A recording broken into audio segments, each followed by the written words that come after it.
자, 그러면 오늘 첫 번째 강연을 해 주실 서울대학교 남자민 교수님의 양력에 대해서 간단히 말씀드리겠습니다. 이거 들으실 때 다 받아 보셨죠? 다 받아 보시고 남 교수님은 지금 서울대학교 화학부의 정교수로 계십니다.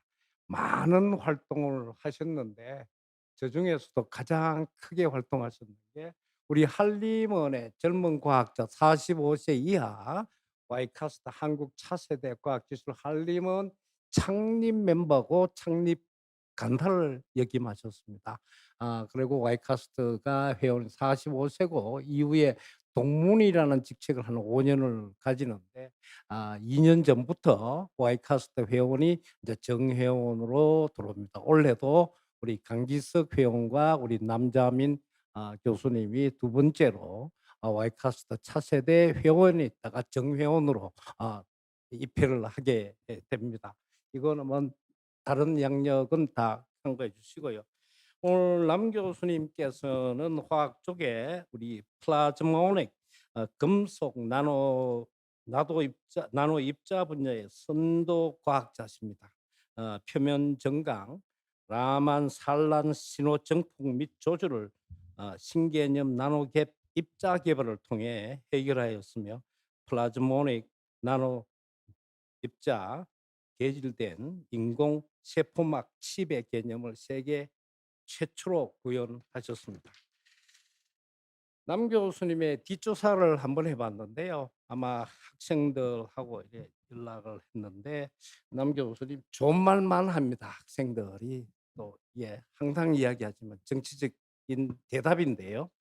남 교수님의 별명이 뭔가 했더니만 학계 인싸. 아니 제가 발음이 그래서 인사 아시죠? 인사.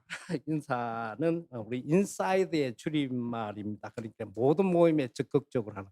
소위 말해가 우리가 전통적으로 내려오는 말로 마당발이다 이런 이야기입니다.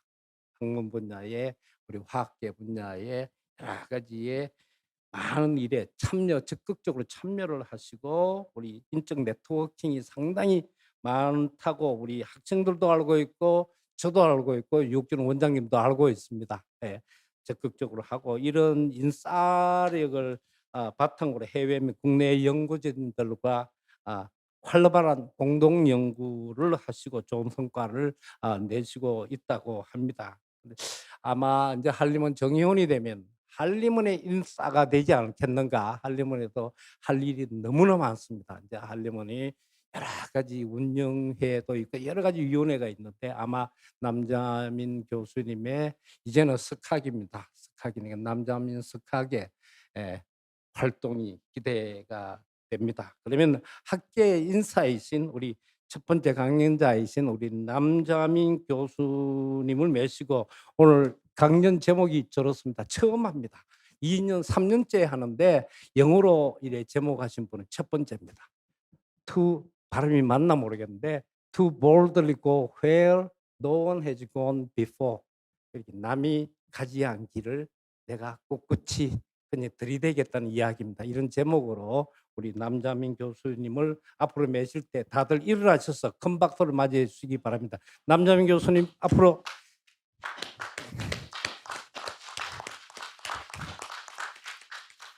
예, 강연 부탁합니다. 네. 먼저 이렇게 영광스러운 한림원 정연으로 선정해 주신 한림원 원장님, 부원장님, 관계자분들께 큰 감사의 말씀을 드리고요.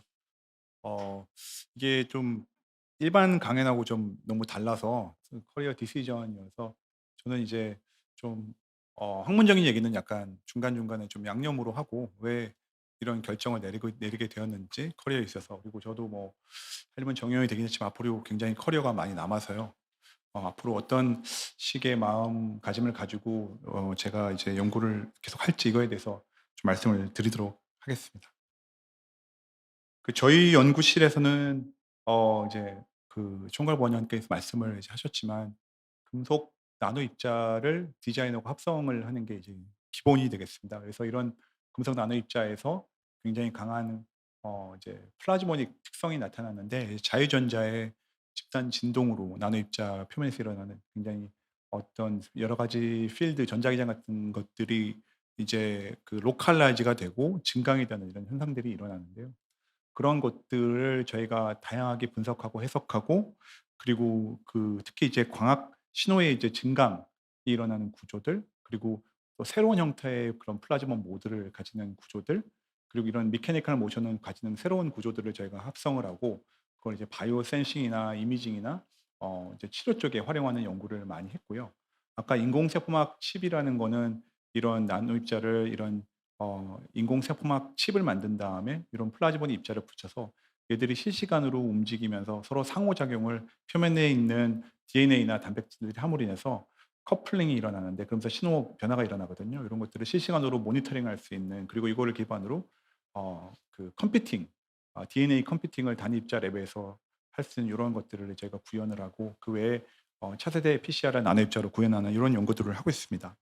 이건 지금 인트로덕션이고요. 그래서 제가 이제 어릴 때부터 제 세대가 이제 그 제가 정말 어렸을 때 제 아들 나이 때 이제 마징거 제트나 그런 거밖에 없었잖아요. 저희가 이제 그런 거를 이제 그레이트 마징거 이런 건데 기억이 잘 안 나는데, 어렴풋이 나는 거는 굉장히 그때 TV에서 할 때 흥분했던 기억은 나거든요. 그래서 이때부터 제가 약간 그 특이하게 제가 관심이 있었던 거는, 여기 이제 조종사가 아니라 '이런 걸 어떻게 하면은 만들어낼 수 있을까? 저런 로봇을.' 이런 거에 좀 관심을 많이 가졌었어요. 제가 뭐 여기 파일럿인 뭐 한국말로 쇠돌이였나? 뭐 이런 쇠돌이가 되고 싶은 게 아니고, 어떻게 저런 로봇이 만들어지고, 어떻게 이게 스펙이 다르고, 뭐 키나 여러 가지 전장이라든지 무게나 어떤 얘들이 가지는 어떤 무기나 어떤 이런 게 어떻게 구현이 되는지에 관심이 많았습니다, 어렸을 때부터. 근데 제가 이제 좀 초등학교 지나면서부터는 이제 그 건담이라는 게 되게 이제 유행을 했었는데, 보면은 예전에는 좀 약간 비현실적이면은 약간 굉장히 이제 현실적으로 이런 안에 칵핏 같은 게 이제 구축이 되고, 여기서 여러 가지 사이언티픽한 용어들이 나오는데, 백과사전을 제가 우리나라의 모든 것들을 다 사서 읽었었거든요. 약간 거의 광적으로 다 읽었었고, 우리나라에 나오는 건담 프로모데는 다 샀습니다. 다 샀어. 왜냐하면 공부를 초등학교 한 5 학년 때까지 열심히 했던 이유는 저거 사려고, 저거 이제 100점 맞으면 어머니 아버지 사 주셨거든요, 원하는 것들을. 그래서 이 거의 뭐 광적으로 다 외우고 다니고 이랬거든요.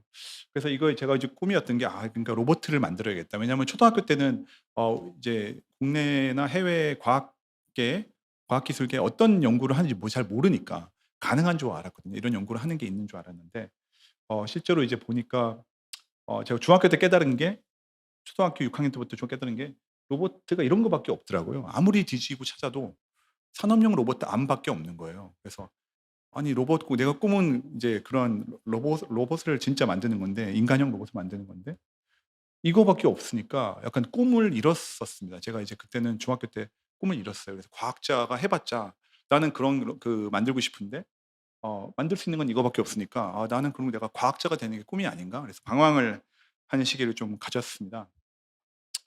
이제 가졌는데, 제가 이제 건담을 계속 보다 보니까 좀 더 자세히 이제 중학생이 되니까 자세히 읽었거든요. 자세히 읽으니까 미노프스키 박사가 나오는데, 이게 보니까 이 여러 가지 어떤 그 입자나 이런 여러 가지 커뮤니케이션 관련돼서 입자들을 살포해서 이 입자에서 장거리 무기가 퇴화를 하고, 왜냐하면 이제 통신이 이제 그러니까 방해가 되고 얘가 뭔가 디텍션이 안 되니까 근거리로 접근을 해야 되는데, 이게 미노프스키 입자 때문에 우주에 뿌려지는데, 그것 때문에 이제 장거리로 뭐 포를 쏜다든지 아니면 커뮤니케이션이 안 돼서 접근전을 할 수 있는 로봇을 개발을 많이 하게 되는데, 그게 이제 모비우스였거든요.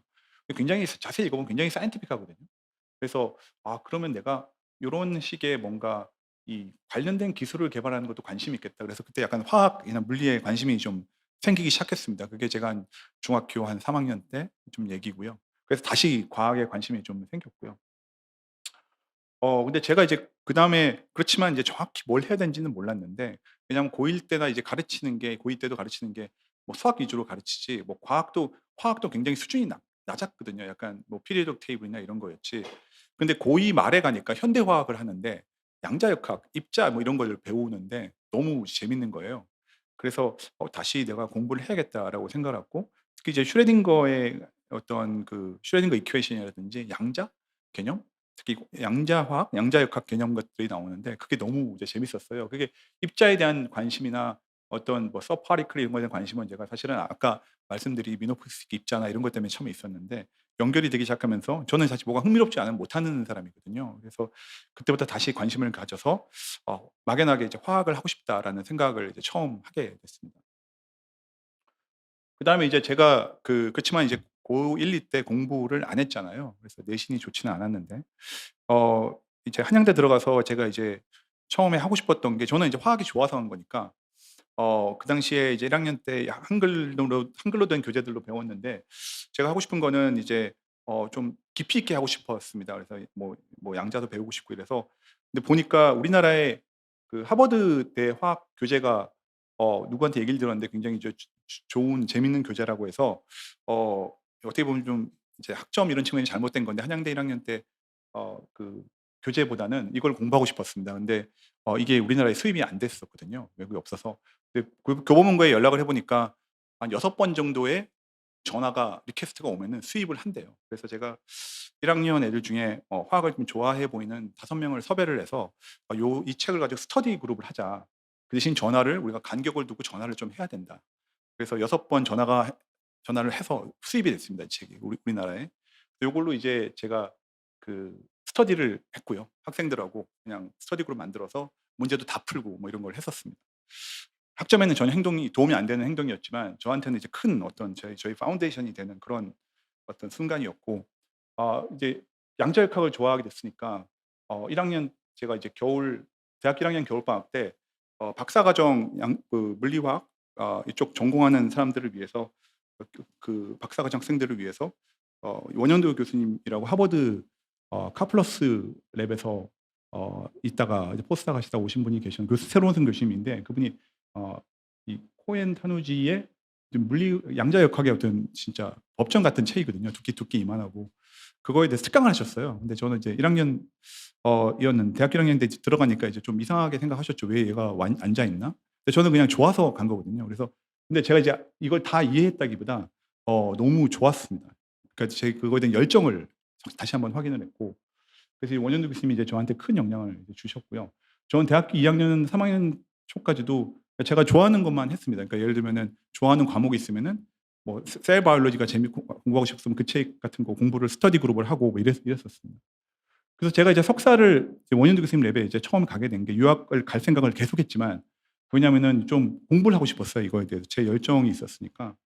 그래서 그 당시에 이제 컴퓨테이셔널 모델링이라는 개념, 특히 이제 거대 생체 분자에 대해서 모델링이라는 개념을 시뮬레이션을 할 수 있는 이제 툴이 있었는데 그거를 이제 하버드 대학의 마틴 카플러스 교수님께서 참이라는 어떤 프로그램을 이제 코딩을 하셔서 개발하셨는데 이제 하버드 매크로모리큘 메카닉스여서 몰레큘러 시뮬레이션 프로그램이었어요. 근데 이게 매니 파티클 시스템에 대해서 거대 분자 시스템에서의 몰레큘러 시뮬레이션을 돌려서 모델링을 할 수 있게 만들어 준 거죠. 왜냐하면 양자역학적 계산은 불가능하거든요, 거대 분자에 있어서. 그래서 이게 신약 디자인을 하고 이런 데 있어서 새로운 어떤 장을 열 거다 그래 가지고 이쪽 랩 출신들이 뭐 어마어마한 오퍼를 받고 뭐 해외 빅파마에 가고 뭐 이런 시대였었습니다. 그래서 저도 이제 이거에 너무 관심이 많아서 갔고 이분은 이제 2013 년도에 노벨 화학상을 이제 이걸로 받으셨고요.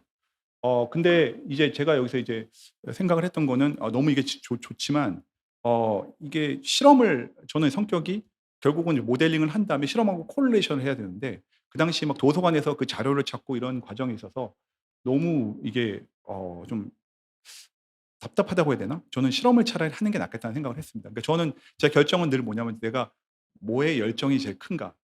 그리고 좀 '나중에는 점점 더 좀 남들이 하지 않은 어떤 새로운 것들을 좀 밝혀보고 싶다.'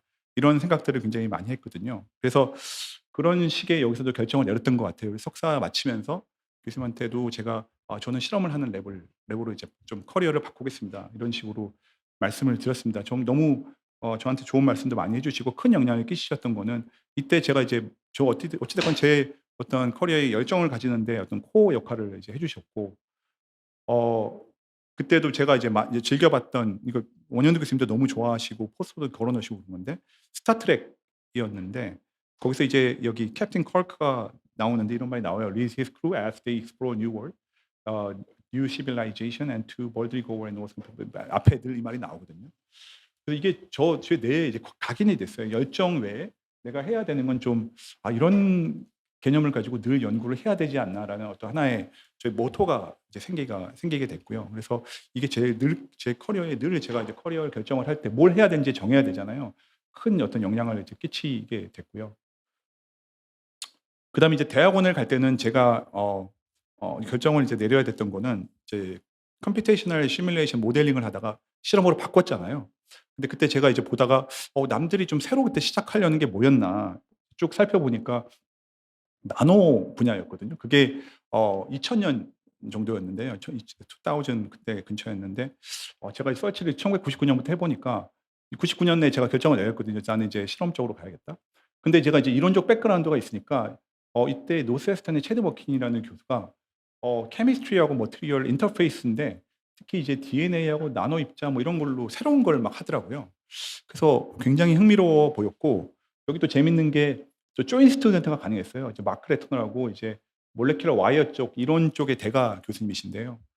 이분이랑 조인 스튜던트가 가능해서 그 이론하고 이론도 좀 하면서 이 실험을 하는 쪽으로 가자 해서 이 두 분의 조인 스튜던트를 했습니다. 이게 되게 좀 이상한 조합이긴 하거든요. 왜냐하면 마크 레토너 교수님하고 체드 머킨하고 이제 완전히 분야가 오버랩이 되는 건 아니어서 그렇지만 제가 봤을 때 이게 두 분이 하시는 게 정말 재밌고 '내가 가서 좀 새로운 것들을 좀 해 보자.' 이런 생각이 굉장히 이제 많았습니다. 그래서 이 당시에 지금은 이제 워낙 뭐 누구나 아는 교수님이시지만 그 당시에는 이제 떠오르는 스타였거든요, 체드 머킨 교수님이.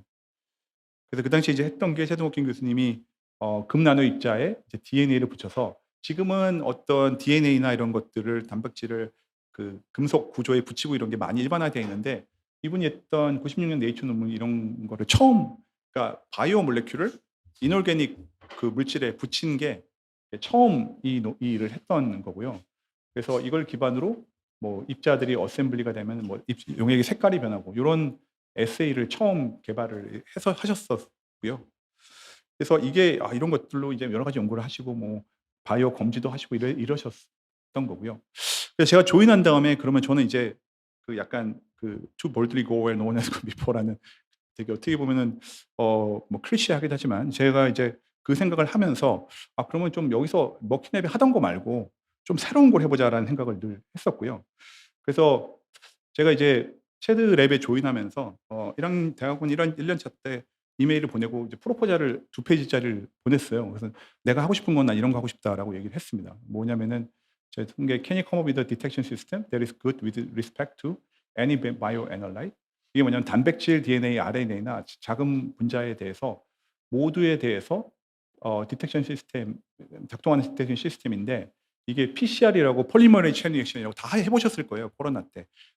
가장 센시티브한 에세이입니다. 뭐 노벨상도 나왔고 바이오 센스 쪽에 가장 인류에게 큰 영향을 준 어떤 에세이고요. 이거 정도의 센시티비티를 가지면서 주로 DNA 뉴클레익 애시드로만 하잖아요. 근데 단백질도 가능하고 이런 에세이를 개발해 볼 수 있을까? 근데 PCR이나 엘라이자라고 이거는 이제 단백질 항원 항체 반응으로 이제 검지하는 이제 단백질 에세이인데 이거의 어떤 그 한계를 단점들을 가지지 않는 어떻게 보면 완벽한 거죠. 그래서 이거를 제가 이제 개발하고자 해서 처음에 한 그룹에 조인해서 한 2년 남짓은 이거에 대한 연구를 했고요. 그래서 사이언티픽한 내용은 좀 재미없고 시간도 모자르니까 나노 입자를 기반으로 해서 어떤 그 처음으로 단백질로 PCR 센시티비티 이상 가지는 요런 에세이를 이제 개발을 그 당시에 했었습니다. 그래서 이게 이게 뭐 나노 입자랑 자성 입자 가지고 뭐 분리도 하고 뭐 이런 에세이를 처음 개발을 해서 이제 그 디자인을 인제 하고 이제 고생을 많이 했던 거는 이게 기존에 존재하는 에세이가 아니었기 때문에 뭐 PCR을 개량하거나 이런 게 아니었잖아요. 그래서 옵티마이즈하는 과정이 굉장히 힘들었는데 혼자 원래 일을 다 했었거든요. 근데 MD, PhD 하는 친구가 있는데 뭐 여러 바이오 샘플이나 바이오 분자에 대한 아이디어를 많이 주더라고요. 그래서 이 친구도 같이 이제 처음에 넣어서 둘이서 이제 연구를 해서 이게 나노 입자로도 뭐 PCR 비슷한 거를 할 수 있고 단백질도 PCR만큼의 감도가 나올 수 있다라는 걸 이제 처음 보인 그런 결과가 되겠습니다. 그리고 이제 단백질 외에도 DNA 기반으로 해서도 저희가 PCR하고 비슷한 센시티비티를 PCR을 같이 하지 않고도 난임 입자로 할 수 있다라는 걸 또 처음 했었고요. 이 논문 같은 경우는 사실 저나 이때 그 코닥 새로운 친구가 있었는데 이 친구 처음에 하다가 재현성이 있어야 되니까 체드 머킨이 "그럼 너 포닥 새로 왔는데 얘를 트레이닝을 시켜라. 시켜서 같이 하고 재현성 테스트를 해라." 그래서 나중에 사브카 스토이바라는 애를 넣었고, 굉장히 열심히 했던 거는 처음에 이제 저나 체드 얘기하기로는 당연히 이건 네이처 논문이라고 생각을 했거든요. 사이언스 논문도 저희가 그 당시 서미션 했을 때 서미션부터 억셉트까지 한 달 반이 안 걸렸거든요.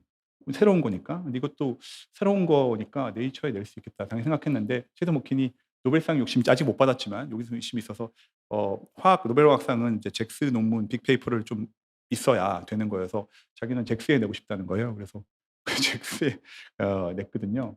잭스가 사실 사실이거든요. 잭스 논문이 빅페이퍼가 있어야 노벨상 받는 경우가 맞는 건 사실이니까, 많은 건 사실이니까. 그래서 냈었고요, 당시에. 이것도 뭐 한 서미션에서 한 퍼블리시까지 억셉까지 한 3주 정도 걸린 것 같습니다. 근데 이렇게 제가 이제 처음에 이제 그랬는데 나중에 알게 되죠. 이게 이렇게 쉬운 게 아니구나.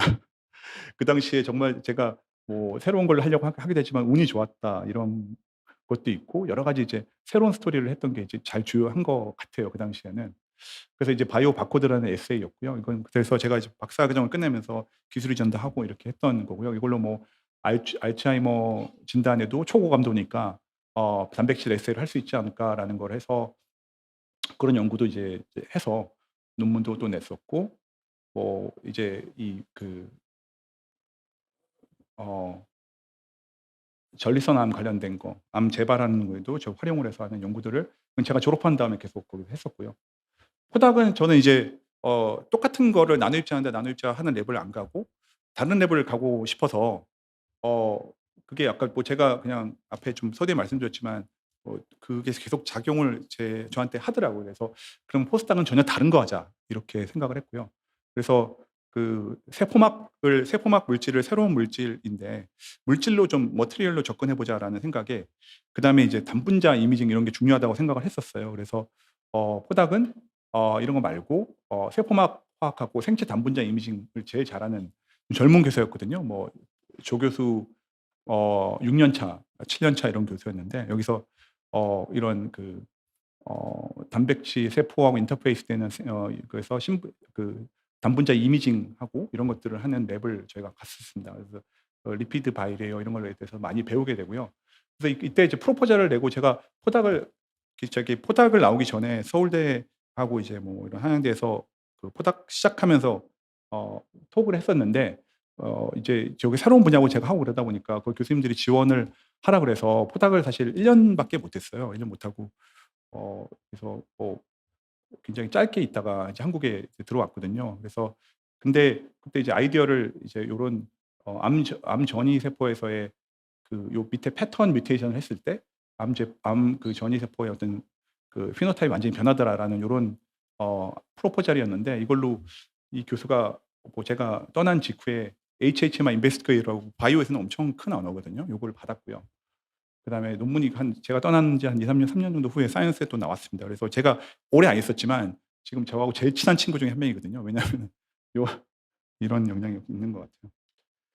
그다음에 이제 한국으로 왔는데 이제 또 이제 해야 되는 거는 '하던 거 하지 말자.'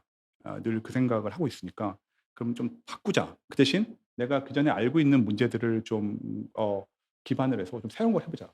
근데 이런 게 PCR이건 제가 이제 박사 때는 바이오 바코드 에세이건 이게 굉장히 많은 스텝이 필요로 하잖아요, 증강을 하려고 그러면. 그럼 이거를 어떤 심플한 새로운 광학 프로브를 그러니까 메탈 프로브니까 저 입자 가지고 '할 수 있지 않을까.'라는 질문을 이제 제가 이제 했고, '그럼 이런 걸로 해 보자.'라는 거였습니다. 제가 이제 하고자 했던 거는. 그래서 이제 제가 연구했던 거는 이제 많이 했던 것 중에 하나가 여러 개가 있지만, 하나를 이제 말씀을 드리면은 라만 분광 분석법을 이런 연구를 했고요. 이거는 이제 분자가 라만 신호를 내게 되면은 굉장히 다양한 이런 픽을 가지거든요. 그래서 분자 지문을 이라고 얘기하거든요. 모든 분자가 다른 라만 그 스펙트럼을 가지니까 이게 분자 지문이 될 수 있다라고 생각을 하는데, 신호가 너무 약하게 나와요. 너무 약하게 나와서 이게 너무 이제 재현성도 없고 정량성도 떨어지다 보니까 이게 분석에는 많이 쓰이는데 실제로 상용화된 게 없고 대부분 다 형광으로만 사람들이 하거든요. 대부분이 아니라 거의 다. 이거 병원에서 라만 쓰는 데가 없거든요. 그러면은 '아 이거를 그러면 내가 사이언티픽 챌린지도 있지만 나중에 커리어가 좀 지나갔을 때 이걸 상용화도 해 보자.'라는 게 이제 제 생각이었고요. 그게 한 2000 한 7년, 8년, 9년 되면서 그런 생각을 이제 계속 가졌고요. 그래서 그걸 기반으로 이제 솔직히 이게 메탈 표면, 플라즈모닉 메탈 입자 나 이런 표면에서 진강이 많이 일어나거든요. 이런 것들이 이제 보고가 됐고, 근데 이제 70년대 처음 이걸 보고를 했지만 아직 노벨상이 안 나온 게 아직 상용화가 좀 덜 돼 있어요, 이 분야가. 근데 이제 90년 말에 들어서면서 나노 입자 표면에서 진강이 많이 일어난다. 이런 이제 보고들이 이제 있었습니다. 그래서 이제 이런 나노 입자 표면에서 진강이 일어나니까 이걸 가지고 저희가 했던 거는, 이런 합성적으로 제가 이제 이쪽 분야가 진강이 일어나고 분석이 일어나는 것만 하는데, 화학적으로 어떤 원하는 어떤 구조를 정확하게 디자인하고 합성을 하고 재현성이 있고 고수율로 그 구조만, 진강이 일어나는 구조만 만들어내는 게 되게 어려웠거든요. 학회를 가 보면은 최고의 플라즈모닉 학회나 이런 분야 학회 보면 그런 거 하시는 분들이 없었어요. 그럼 내가 그러면 플라즈모닉스를 많이 하는데 나는 화학자적인 접근으로 케미컬 플라즈모닉스를 좀 밀어보자. 이제 그런 거였고요. 케미컬 플라즈모닉스를 말을 사람들이 많이 쓰는, 거의 쓰는 말은 아니었지만, 그래서 그런 쪽의 연구를 쭉 해왔습니다.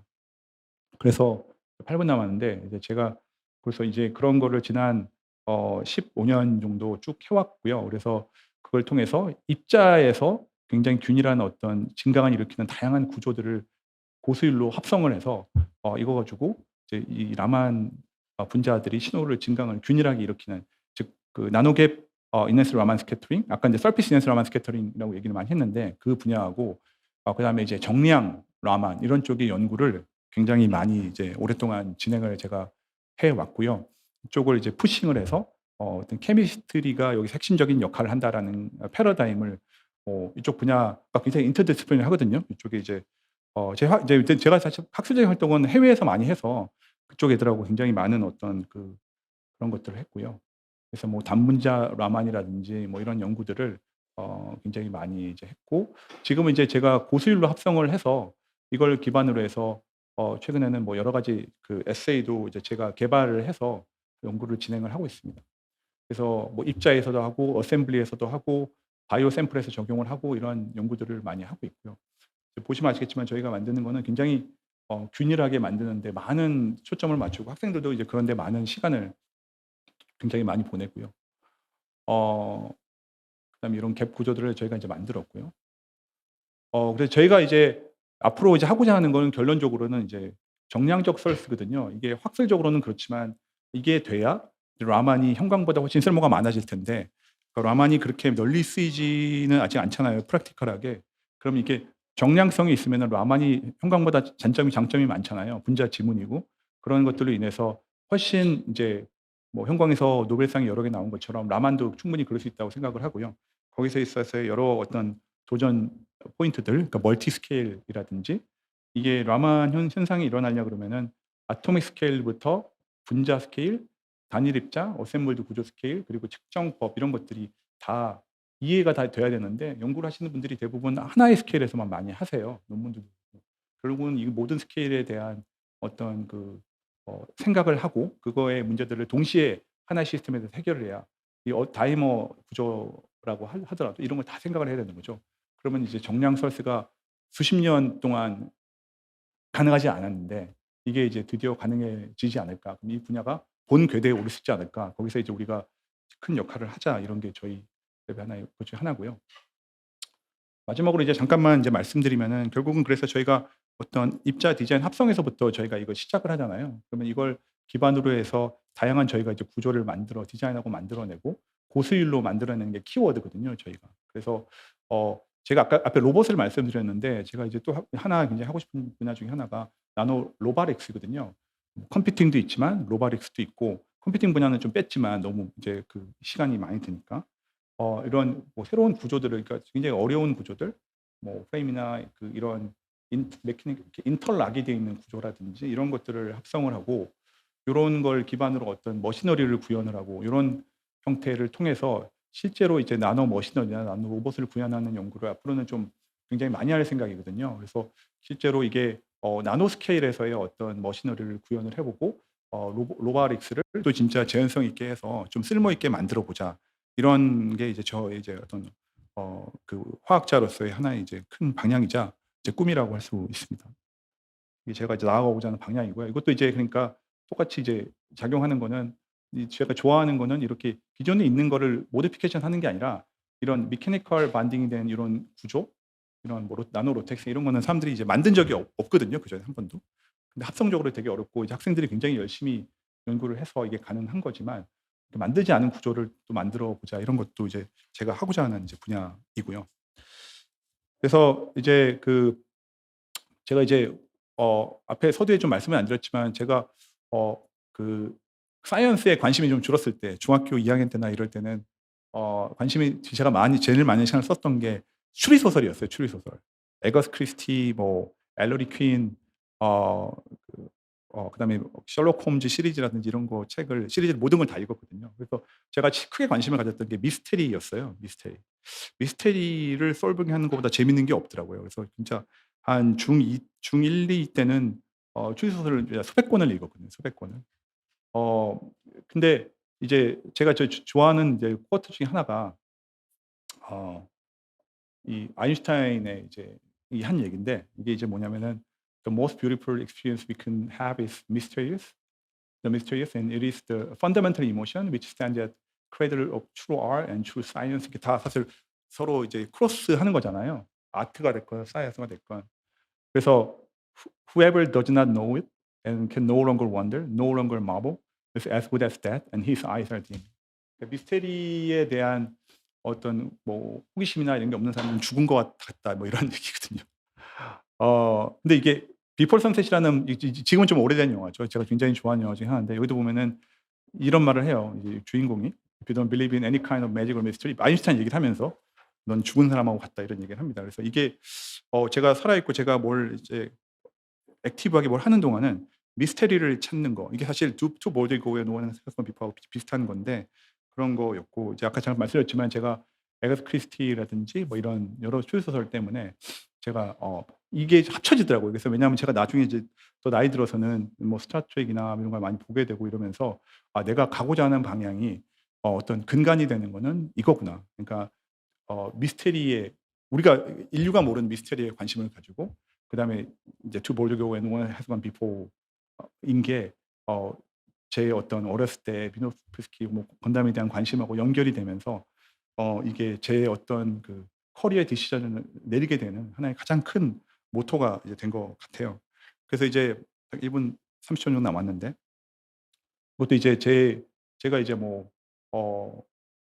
해외 이제 친구들이 굉장히 많은데 왜냐하면 제가 해외 활동을 위주로 했고 그래서 제 액티비티가 뭐 여러 미국 저널 에디터나 이런 것도 많이 하는 이유가 미국 친구들이 굉장히 많은데 뭐 사이언티픽 어떤 스토리 같은 것도 이제 주로 발표는 저는 그렇게 하니까 그러다 보니까 미국 친구들이 많이 생기더라고요, 유럽이나. 근데 이제 그중에 친구 중에 하나가 이제 어 데이빗 맥밀런이었는데 그러니까 저는 이제 이 친구가 노벨상을 이제 받을 것 같긴 했는데 좀 생각보다 빨리 이제 받았어요. 그래서 제 와이프하고 가족들하고도 굉장히 서로 많이 같이 만나고 굉장히 친한 친구였고요. 가족들끼리도 친하고. 근데 이 친구가 이제 노벨 화학상을 이제 받았고 50대 중반 정도에 받은 것 같아요, 우리 나이로. 그리고 한 번 더 받을 수 있다고 사람들이 얘기를 하거든요. 근데 친구도 이제 얘기를 이제 보면은 올가노 카탈리스트라고 이제 남들이 안 하는 거죠. 그러니까 촉매라는 거는 이제 히테로지니어스에서 고체 상에서 어떤 캐탈리스트 반응하는데 분자를 촉매로 해서 3 차원 여러 가지 합성되는 구조들을 만드는 건데 그걸 이제 구현을 처음 한 거죠. 굉장히 어려운 거죠. 근데 이게 신약 합성이나 이럴 때 굉장히 중요하거든요. 근데 이게 굉장히 그래서 개념적으로도 새로운 거지만 근데 이 친구도 보면은 좀 어렸을 때 보면 저하고 이제 잘 맞는 이유가 서로 굉장히 친한 친구가 빨리 됐을 수 있는 이유는 이런 거더라고요. 학교 때 보면은 이제 뭐 이게 듣는데 얘가 이제 전공 이런 거를 이제 뭐 딴 거를 이제 해서 들어가는데 근데 딴 분야로 이제 들어갔는데 나중에 이제 화학을 확실하게 정하게 된 게 듣는데 어 자기가 이제 유기화학을 정말 사랑한다는 걸 알게 된 거죠. 뭘 내가 잘하고 이런 게 아니라 그거를 자기가 정말 이제 사랑하고 그거에 대해서 읽으면 읽을수록 그리고 더 좋아하게 되고 그거에 대해서 이제 감사한 마음이 생기고 그래서 평생 처음으로 이게 사이언스가 뭐에 대해서 falling in love인지 사실 저는 이제 falling in love는 양자역학이긴 한데 제가 양자역학을 지금 위주로 하진 않지만 양자화학을 하면서 화학을 사랑하게 됐잖아요. 그래서 그런 측면에 있어서 자기의 second nature 같다. 그래서 어떨 때는 숨 쉬는 것과 같다. 내가 유기화학을 공부하는 게. 그래서 이런 걸 찾는 게 정말 중요한 것 같아요. 연구라는 건 단순히 암기를 하고 이런 게 아니라 남들이 하지 않은 새로운 걸 해야 그 정말 의미 있는 과학을 하잖아요. 남들이 하지 않은 길을. 그래서 그런 거를 뭐 트렌드를 따라가고 이런 게 아니라 연구비를 따기 위해서 하는 게 아니라 현실적으로 그게 필요하긴 하지만 이런 식으로 연구를 하게 되고 분야를 찾는 게 제일 중요하지 않나 이렇게 생각을 합니다. 제 하여튼 뭐 강연은 영영이 돼서 여기까지 하고요. 저희 제 연구는 다 학생들이 한 거여서 저희 여러 학생들과 지난 포닥들 그리고 현재 있는 학생과 포닥들에게 큰 감사의 말씀을 드리고 모든 어떤 그 영광을 돌립니다. 예, 고맙습니다. 네, 재밌는 강연 감사합니다. 질문 받겠습니다. 시간 관계상 두 분만 받겠습니다.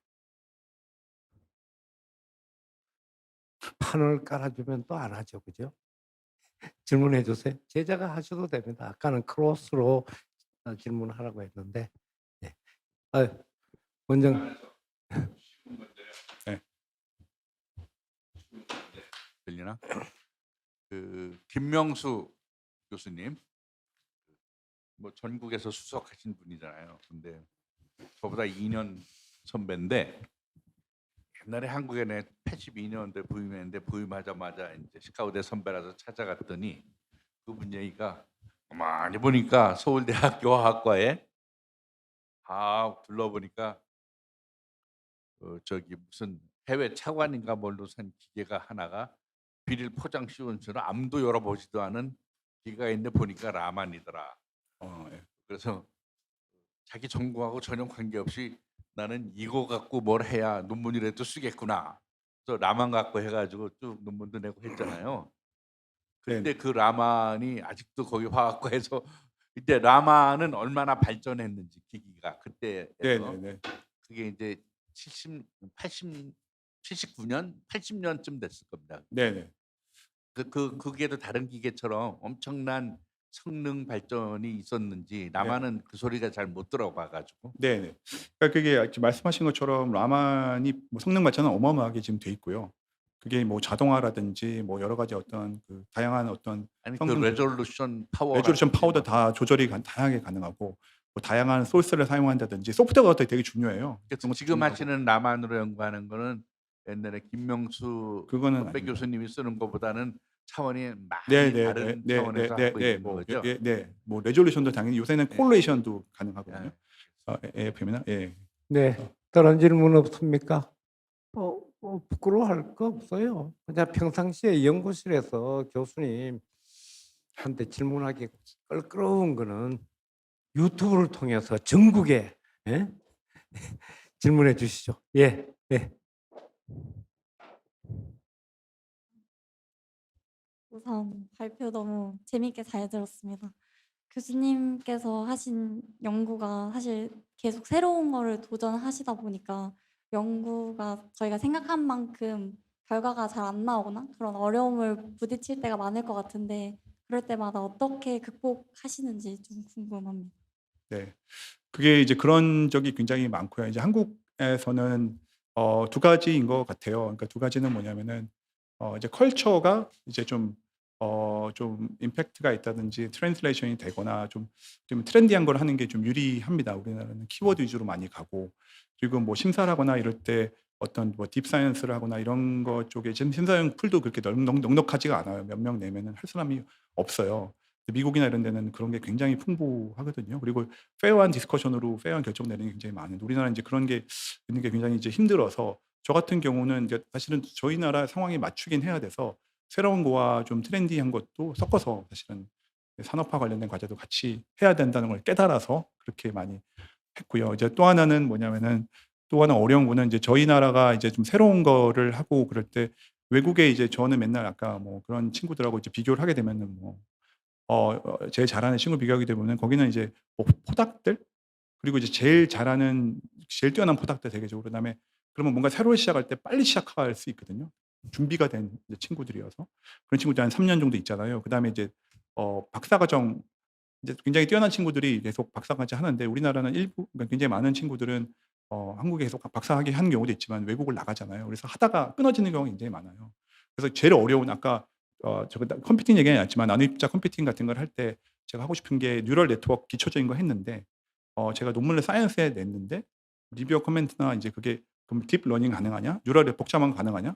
그래서 그거를 못 하는 거예요. 왜냐면 학생들이 뭐 나가거나 있다가 뭐 하버드나 뭐 버클리나 뭐 다른 데 스탠포드를 가거나 이렇게 하거나 그래서 하다가 단절이 돼서 결론적으로는 그걸 어드레스를 못 해서 뭐 사이언스 어드밴스에 그냥 나간다든지 이런 경우들이 여러 번 있었거든요. 그래서 그런 거가 있을 때 이제 제가 이제 계속 해야 되는 건 한국에서 그런 경우가 있을 때 그거에 이제 맞춰서 제가 그러면은 포기를 하지 않고 그러면은 그다음 학생이 어떤 방향으로 나가야 될지 고민을 계속하고 그거에 대해서 어떤 그 여러 가지 어떤 그 방향에 대해서 어떤 그 하던 거를 고집을 하지만 그거에 여러 가지 이제 좀 더 약간 더 쉬운 버전을 한다든지 이런 거에 대해서 제가 끊임없이 고민을 하고 그다음에 또 하나 이제 중요한 점은 뭐였냐면은 이제 한국에서는 학생들하고 대화를 할 때 제가 그냥 무조건 시키는 것보다는 학생들의 상황과 이런 거에 대해서 맞춰서 디스커션을 하고 조율을 해서 계속 그 학생이 할 수 있고 잘한 거에 대해서 맞춰서 방향을 프로젝트 좀 바꿔야 되는 것 같아요. 그래서 그런 식으로 해서 제가 할 수 있는 최선을 다해서 포기하지 않고 하는 게 가장 이제 중요한 부분인 것 같습니다. 그렇지만 한계는 확실히 좀 있기는 합니다. 네. 네. 질문에 대한 대답을 잘 해 주시는데 마지막으로 많은 분들이 이야기하기에 나의 퍼스트 또 가장 중요한 커리어 디시전은 집사람을 만난 거다라고 이야기를 하는데 오늘 사모님 언급을 안 하시가 제 자신이 섭섭한데 아마 사모님도 섭섭하실 것 같은데 사모님을 매셔 가지고 내가 아는 남자민 이 사람은 어떻다라고 말씀해 줄 큰 박수를 맞이해 주시죠.